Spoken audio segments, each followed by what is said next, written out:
Hello guys, my name is Amit Sani and I welcome you in this Daily Hindu analysis video. 19th June it is, and I'm very sorry for yesterday also because of some issues are going on, and now these are solved, and I will be regular from tomorrow. This last 2 weeks time has been very disturbing, and I'm extremely sorry for that. I know how much it is disturbing you people because you have been here very regular, but I am on my mistake. But I say extremely sorry again, and I will upload these lessons on a daily basis now.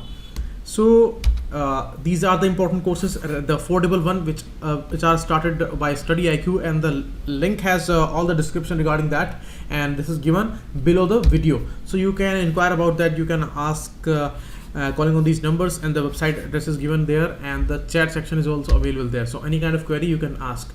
PDF I upload here on this Facebook group, so you can send me request there, and the PDF the Telegram's link is also given. Now, two important articles today in the newspaper.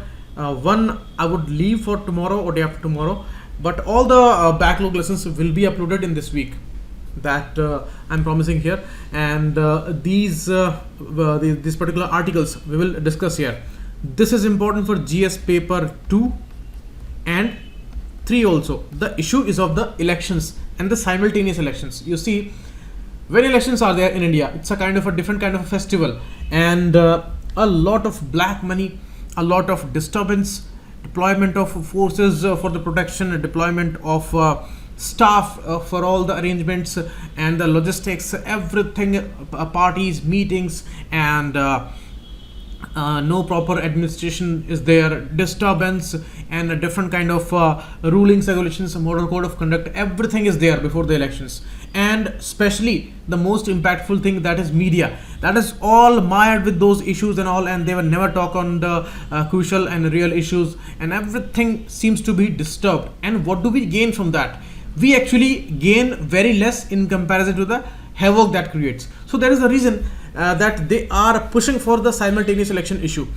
Suppose there are many states, all the states and their respective local government elections and the Lok Sabha elections, they all are happening simultaneously. So for a single time at single place, when these booths are created and the constituencies are there, so some arrangements can be done. And if these elections are happening simultaneously, then this can save a lot of money. This can save a lot of I will write down here: money issues, disturbance issues, and administrative issues, and saving of resources, saving of forces from these extra deployments, staff, and the rules and regulations. So all these disturbances can be saved with a big number. So that's the reason that even Modi ji and other ministers, even some chief ministers, they all are trying to seek this simultaneous election issue. And there is one more bigger political reason that they are pushing it so hard, because they are getting a nice amount of majority. So they have this great expectation that with this particular kind of a wave like situation in the elections, they will win all the seats. So their reason is different, but our reason from the exam point of view is based on these topics. And you see, the black money, that's the major reason. And when the government says on our face that you don't need to go into the details where who is giving money to us in these election bonds and all, and what kind of money is coming, so we do not need to know about that. This is the argument by the political class. So that's totally in a way unjustified, because we need to know, because there are nexuses between the companies and the political parties, and nexuses between all these groups and all. So that is why it's a big reason that we need to know about that. But they give it as a slap on our face, and they do not want to reveal. So that black money that is being routed here, that is also the reason that we should go for some open, transparent, and a limited approach. And when these simultaneous election will happen, then this will only happen for one time in 5 years, because 5 years is the normal time. So the one nation, one election issue is very crucial. But you see, it is not only the positive points that we need to make here. There are some negative points here about the simultaneous election process, or we can say that some negativities are there with the simultaneous election, and positivities are there with the present conventional method. Why? The issue of accountability, the issue of responsibility, the issue of presence of the MPs and MLAs in their respective areas, and concerns about the problems of the poor. These are the major reasons that the present system favors different elections, not the simultaneous election process. Because you see, it is said normally in the practical terms that poor class in India, they are only getting some benefits out of the election process, because only that in that time these leaders, party leaders, and these politicians and all, they will appear before them, they will talk about them, and they will raise their issues, they will bring some welfare schemes and all, where some advantage would be given here. Like if we can talk about the PM Kisan Yojana, we can talk about the Food Security Act before the 14 elections. So all these are welfare measures, and poor is the main target there always, because they are in bigger number, they can fetch big number of votes. So parties do that thing. Actually that thing is not good, but anyhow the poor is getting something in that phase. So that's the argument, but we need to leave that aside for once, because it's not that a strong argument. Main argument is the accountability factor. Because of the election process and the frequent elections, all parties are under a kind of a fear and the stress, and they need to improve on some things, they need to deliver something, otherwise they may face defeat in the next election if they are happening anywhere. Because these days elections are so much connected and they are mainly controlled by the center. So that happens practically, not officially, but you see, that's really a reason, because practical reasons always put pressure. So parties are under pressure if they are not performing well in the center, and at that time if any state is going through the Vidhan Sabha election, then that thing would be reflected in their election. So at that time they need to deliver. So in that constant fear, they deliver some things frequently. Otherwise, suppose a condition only once in 5 years these elections are happening, then they will never care for the next 5 years, and only before the election they will appear. That is the practicality of this country.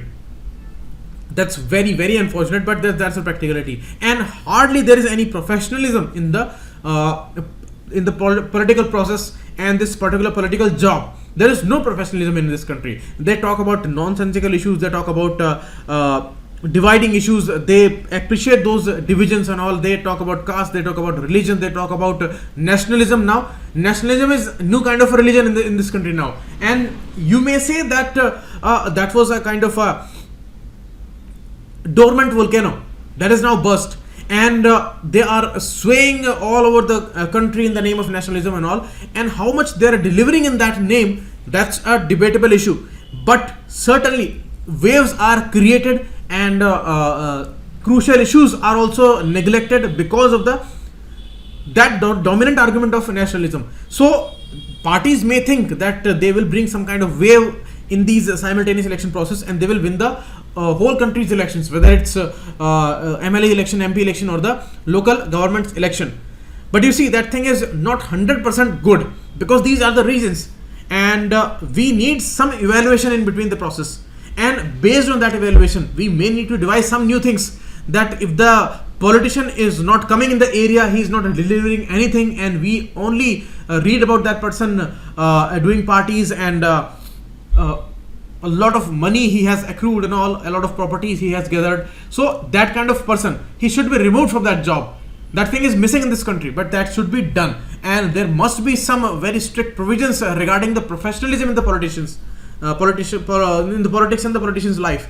So that's the reason, because they are enjoying a lot of things, and a lot of expenditure is going on in their security, in their pensions, in their salaries, allowances, and all. You combinedly, if you talk about all the politicians and their expenditures, then it will amount to thousands of crores of rupees. Whole India's situation can be changed with that money, but that is invested as they are delivering the best, but they are not delivering the best. So that all issues, all related issues, we need to take here into consideration if you talk about this much big reform.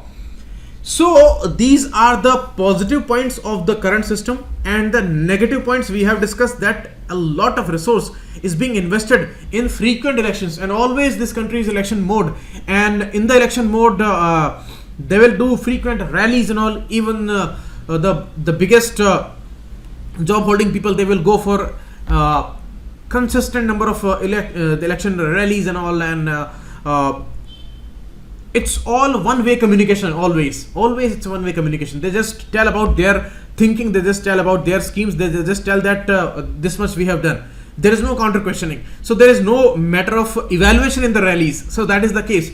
So that's why they are unproductive, and this is a wastage of money. And what do we get out of those frequent elections? That's a bigger question. And even the biggest question is that what do we get out of election process? Although we should never say that election should be ended. This is the basic thing in the democracy. But we need reforms there. We need some changes there. We need some improvement there. Otherwise, there is no meaning going with the present situation, because this is all a kind of a senseless exercise where there is only one-way communication. There is wastage of money. There is black money routing. There are nexuses between the companies and the politicians, and people should not know anything about those processes, because they have secretive methods, and they are making it more and more secretive. The way election bond scheme was introduced, it made the whole process more and more secretive and less transparent. So that is the issue. So these are the arguments and the counter arguments for the issue, and this is all written in the writing of the S.Y. Qureshi, the former CEC person, and he is an experienced person. He knows all those issues, and he says that even some chief ministers, like the Odisha chief minister, he also supports this move, and it is mainly raised by the political party, and that's a different problem. That maybe it's a better solution, maybe it's a solution, but if some party is raising the issue, the other party would certainly go for the blockage, certainly go for the opposition of it. That should not happen. But certainly the healthy debates is something that we need today. And you see 60,000 crore rupees were wasted in this Lok Sabha election process, and we would say wasted because 60,000 crore rupees is not needed in this high-tech age. We do not need 60,000 people.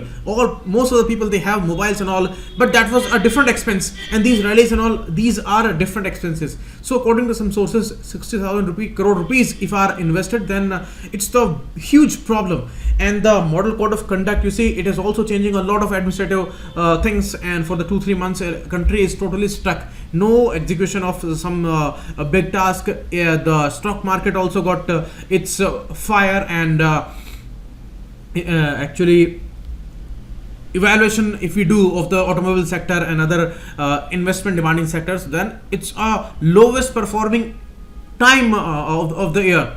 So we should do away with this scheme where frequent elections are happening, and this process should be very much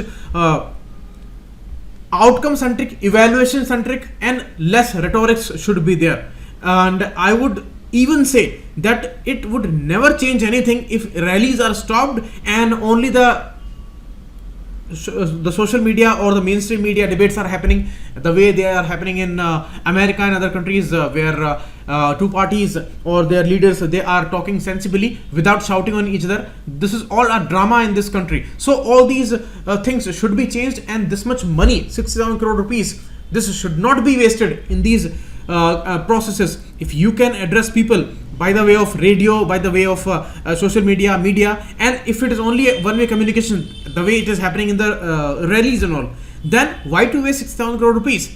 So these kind of reforms we would need if we would go for this much bigger reforms, and these are reforms suggested in the ongoing process also. So that is the case.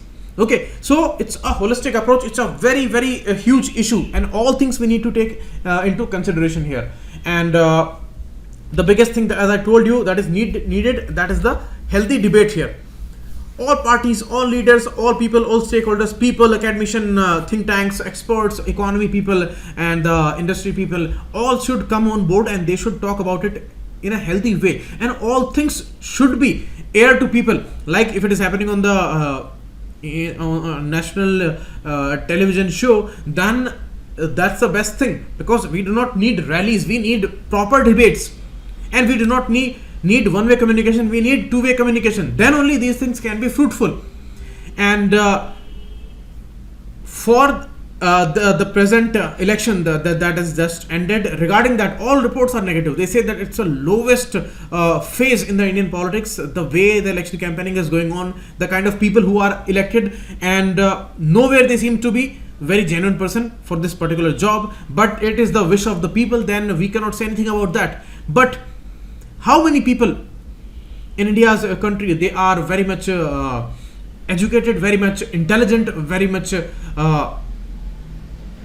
having kind of a great standard knowledge? So there is a question mark. So that is why it needs a holistic approach, it needs a holistic overhaul of this situation, and before going towards the simultaneous election, we need to change many processes related to the elections, and then we should certainly go for that, because it is creating havoc on Indian administration and the political life. So that is the case.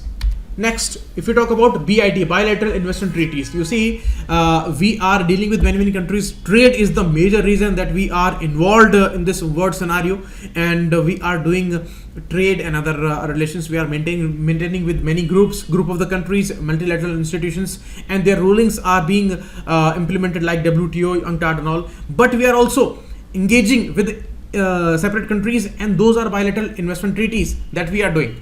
Maybe we are doing it with some group of nations like European Union, RCEP, that is the example, and maybe we are going with bilateral investments. So that is the case. So these are important ways, and they have pushed our economy towards upside. A lot of times we have got good boost from there. But this article says that many challenges are surrounding our economy. Like we are about to present the budget now. Nirmala Sitharaman would present it in the first week of July. And GDP growth rate is also going on in a kind of a suspicious phase, where Arvind Subramaniam has raised many issues, and these are hitting on the roots of the GDP calculation. And he even says that crucial elements were skipped, and this is not a proper evaluation, and this is not a proper data of the GDP growth.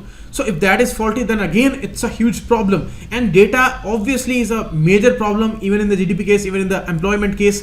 And you see, in this situation, we need to be dependent on the government only, because they will deny all everything else. They would even say that experts are wrong, and they would issue a lot of clarifications in the PIB data, that they will say that whatever evaluation that was done, that was not based on our data, and that is faulty, and we did not consider that legitimate, and it is all against our government, and that's all the case by the government. That is the case, as they have done in many cases, and whichever government is there, they are doing the same.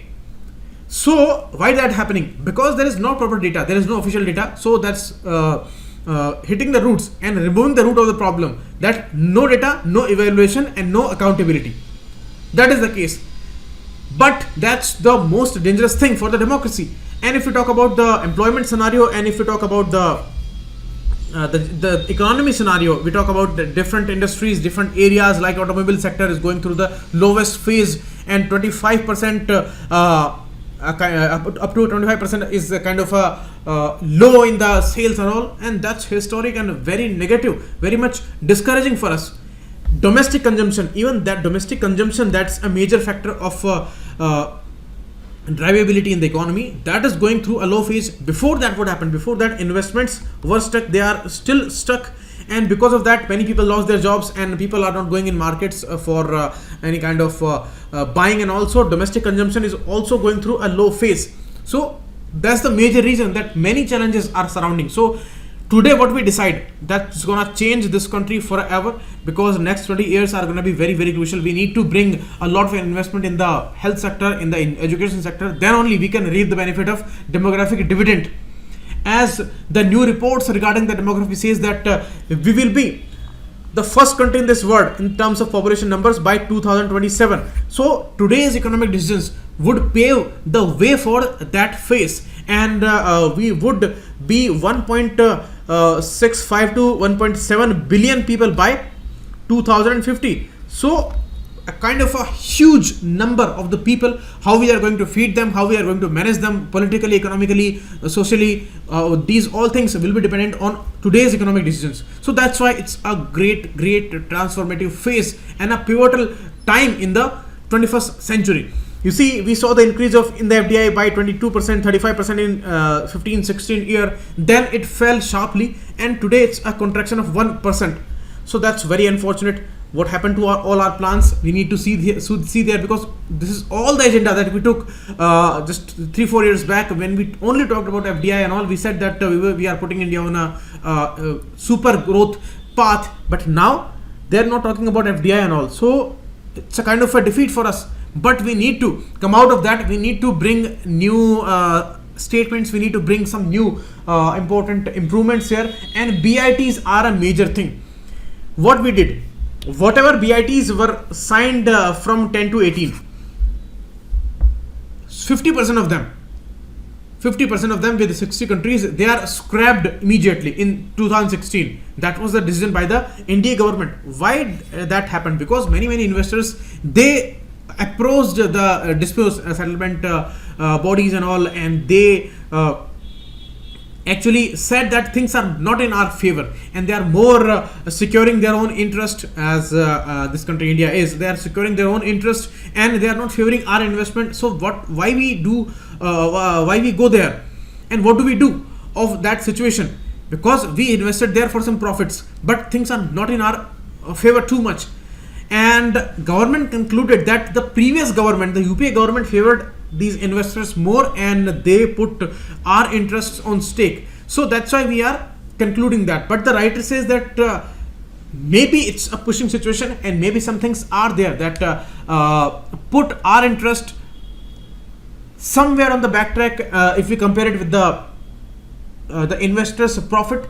But scrapping all together with the 60 countries, all these BITs and all, that's not a wise decision, and that is somewhere disrespectful for the international law also. And they need to study the situation thoroughly, and because their evaluation, the international evaluation, they did not evaluate our situation in the telecom sector's decisions, and in some other important FDI decisions, bilateral investment decisions, and our domestic regulation issues. So there were some big reasons that problems were there, and these countries, they approached these dispute mechanism issues.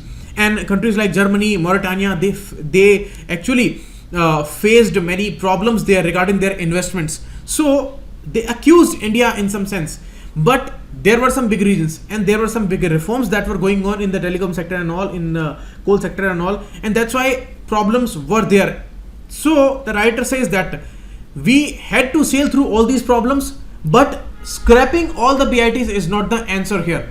And now they are saying that we will bring model BITs, model bilateral investment treaties with individual countries, and that would be much more futuristic. So that's a good thing, but we need to see that we cannot come out of all the problems at once in this age. Many things are rooted in the past, many things are appearing for the future, and many issues are very complex. So it is not like that this is the ultimate solution, but if you are making changes, then you should improve some things in the previous ways. Always bringing new ways, always bringing new schemes, always bringing new policies will not help, because whatever you decide, that is best for the time. So you need some improvements there. It is not like that you scrap all the things of the past and you will bring always new things, and you will say that these are the best solutions, but they never appear to be the best in the future. So that's the case.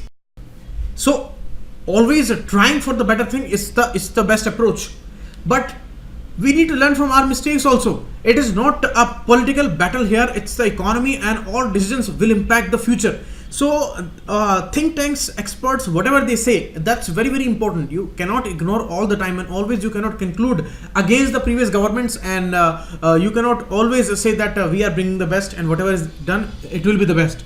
This is the case with all the parties, and that is the case, and that's why I say that professionalism is not seen most of the times in the political decisions, because things are political. You see how they are concluding. They are concluding against the previous governments always, and whichever government is there, they always blame the others. So that's the case. And here you see it's a kind of a neoliberal phase, and we all know that capitalism favors very less people, and that is the case with the neoliberal model, and that's why the inequality is rising a lot. And some important experts, they say that it's not a healthy approach. We should go for what we should go for. We should go for progressive capitalism.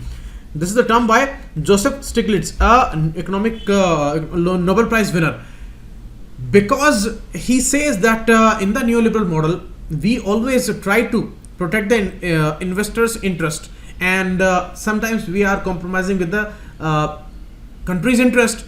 And why that's happening? Because the nexus would appear between the governments and the companies and all, and they both are capable, they both are powerful, and they can extend their issues. So normal public, that would not discuss much about those issues, and it's in their hands that what they decide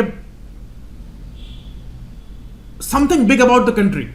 Okay, so if they allow some FDIs and all, if they halt some issues and all, so this is all dependent on the government and their decisions.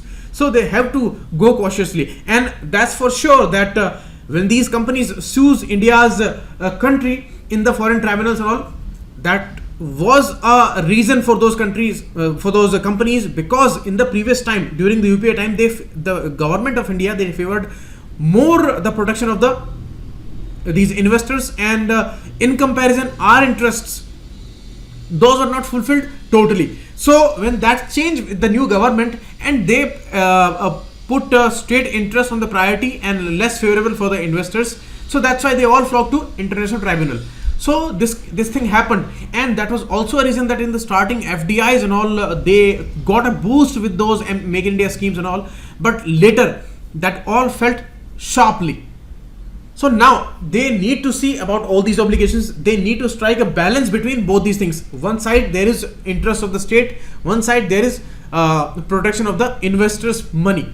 Okay, and when these examples are given, like in the government of Mauritania and the German investors, they all had many problems when the previous government, the UPA government, in 2011-12, they decided in the Vodafone case and in the Devas multimedia spectrum case. So in those cases, they all decided in the political pressures. In one case they went for a node, and in the second case they scrapped it all together. So this is the problem with the governments and the countries.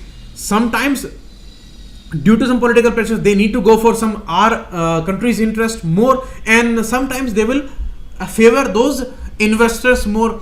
So they have both kind of pressures, and all people are stuck. So that is why the balance should be there, and the right political approach and the political will that is demanded, and proper professionalism and dedication from the government's point of view that is needed. And there should not be corruption, because if there would be corruption, then they always go for some compromises there, and always there will be problems, and they will always be stuck in these dilemmas.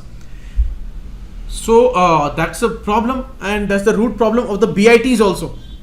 Red tapeism and some important reforms like land reforms, labor reforms, these are needed, and some things should be changed, but they do not change much, and political pressures are always the big thing.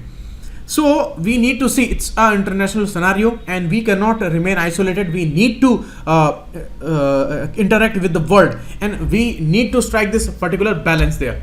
Okay, and progressive capitalism, we should always aim for inequality should be addressed heavily, because in the future, in the next article, we will see that inequality is creating a havoc, and this demographic dividend issue that would never be solved if the simple capitalistic approach is going on, and that is favoring very less number of corporate houses, and it is not a progressive capitalism, it is not serving the society. So that is the case. Okay, so clarity, continuity and transparency in the domestic regulation, and the commitment to a balanced BIT framework, that would help. Okay, BITs you see in the European Union case, RCP case, and the individual countries cases, BITs are very, very important, and we need to go for that. But blame game will not help here. So that is the case that is given here, and in both the questions in the previous article and in this article, you can write mains question. In the first one regarding the simultaneous election, you can write about the pros and cons of the simultaneous election approach, and the associated issues with that we need to reform before going for the simultaneous election approach. In the second question, what are the BITs, how these are helpful, and what are the problems, and what is the dilemma of the state's interest and the investors' interest. Explain that, and explain the ways to strike this balance. Okay, that is the case.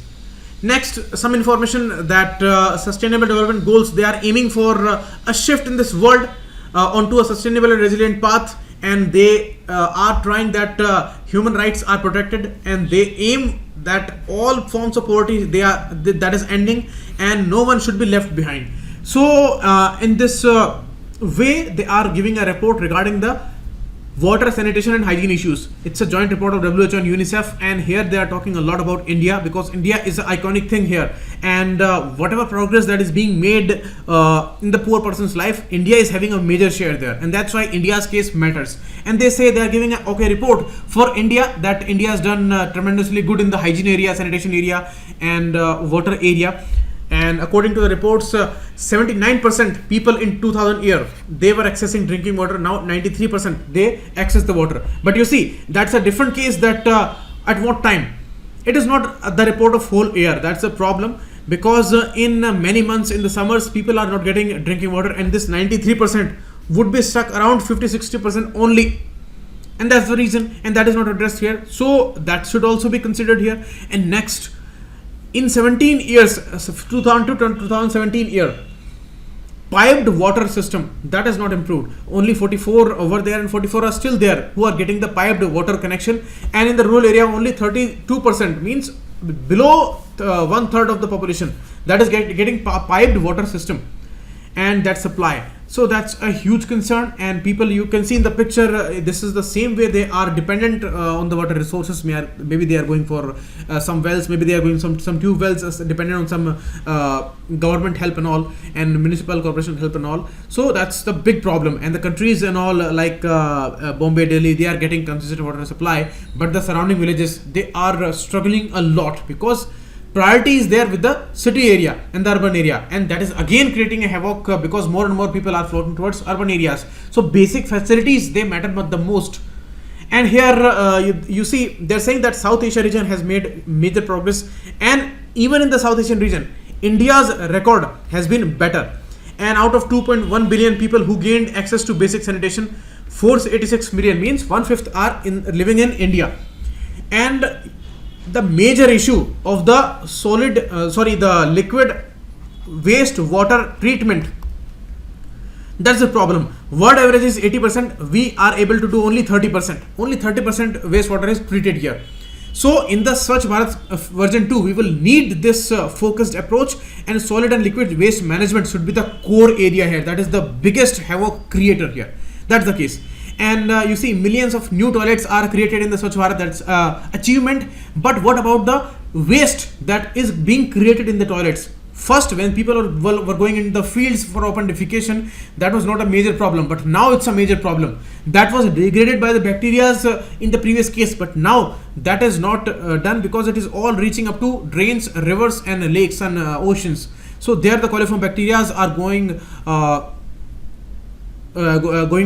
for rising a lot in number, and the sewage treatment is the major problem there. So with the solution, some problems are also arising, so we need to go for their solutions. But certainly we have achieved here, and we have a long road to go ahead. Okay, and we need to achieve there. Next, India would be most populous by 2027. That's the major report by UN, and 1.64 billion people will be there in India by 2050. And by 2027 we will peak with the population numbers, and we will be the most populous country in this world. And you see, you must be remembering that 2026 is the year. Till then we have fixed our Lok Sabha and all these Rajya Sabha seats numbers, because they think that that population would be peaking by that year, and that would remain somehow with constant numbers for the next some years, because today we are in a phase that consistent rise is there, growth rate is high, although it's not that much high as it was there in 80s and 90s, but still it is high. And China's is declining, but we are progressing here. So it's not a good progress, it's a negative progress, because more and more number, more and more challenges. But you see, they can support this country's growth only if this demographic dividend is enjoyed, and that would be possible only with the major investment in the education, health and skilling area, and that is struggling a lot, and that is not possible. Health budget is 1% of GDP. We need 6 to 10% of the GDP on health budget, we need 6 to 10% on education, and we need at least 5% with the skilling area. Then only we can reap the fullest benefit of the demographic dividend. Otherwise, these all assets, so-called assets, because they will be assets when they will be supporting the economy, these assets can turn into liability, huge liability. And today's decisions will matter the most, mainly the economic decisions and the political decisions. They will matter a lot in the next 20 years, and we have to see a different kind of future. Otherwise, it's gonna be a crisis-like situation in this country, because 1.64 billion people, if they will live in this India, where they will live, where they will go, what kind of facilities we would need, and so many resources we would need. And today we are running out of water, we are running out of food, we are running out of food security. So what's gonna happen? Today we are 1.36 billion and 34 billion, and more 30.30 billion people will be living here. So how we will adjust them? So we need a lot of support, and all these demographic dividend issue, the youth that should be supporting this country in next 20 years. Otherwise, it is going to be a huge problem. Already the inequality, the machine learning, artificial intelligence issue, the machines, they are taking jobs away, and the present condition of this country, the youth, they are not on this progressive path. They are talking on nonsensical issues, and they are wasting time on the social media and Facebook and all, discussing some unimportant issues like religion and the less productive approach, which is a kind of a alternative to the economic problems, job problems, the nationalism discourse.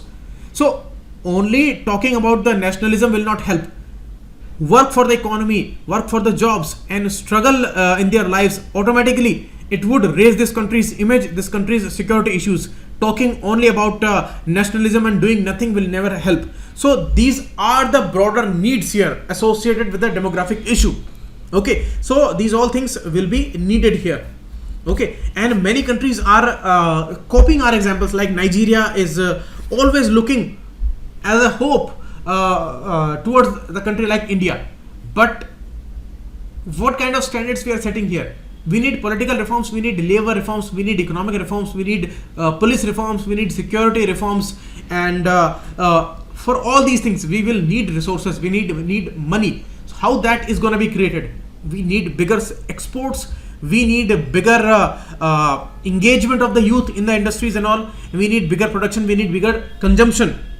But if the major population will not have jobs, then who is going to the market for buying anything?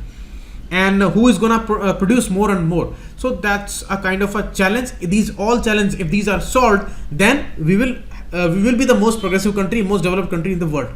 That is the case. Next, Facebook is gonna launch the Libra cryptocurrency, new cryptocurrency, as the Bitcoin is there. Blockchain technology is the biggest solution for that, and they say that the blockchain technology makes it the most secure one. And that's why they say, because it is based on a public ledger, and if somebody wants to manipulate that data in this digital currency, then he or she needs to hack all the computers, like lakhs, crores, millions, billions computers, and that is not possible. So that's why it's the safest way, and that's why Facebook is going for this Libra currency. Okay, and you see, it's the whole world that is changing, and Facebook is influencing a lot, and these are big tech giants which are in a way influencing the major population of the world.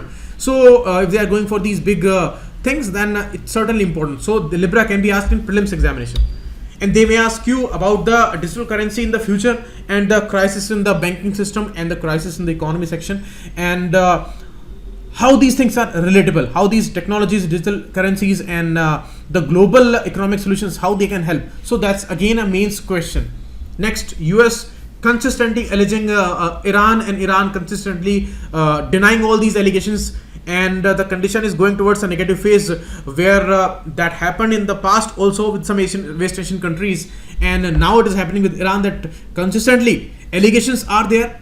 And big countries are involved now, like America says that Japanese ship was attacked, Canadians were troubled here, and if big countries are going to be in favor of attacking Iran by US forces, then it's not a good situation. Till now, not many countries are in the favor of American allegation and the attacks. Even Russia is openly criticizing that, but you see the situations are changing, because more and more they are putting allegations and serious allegations like attacking the ships, trade ships, and innocent people are being targeted here in the ships. If these things are going to be considered by other countries, then it's going to be a difficult phase for Iran, and many countries, they may turn against Iran. Today they are not there at that stage, but that may change in the future. So that's the case. And simultaneously America is saying we won't wage war here.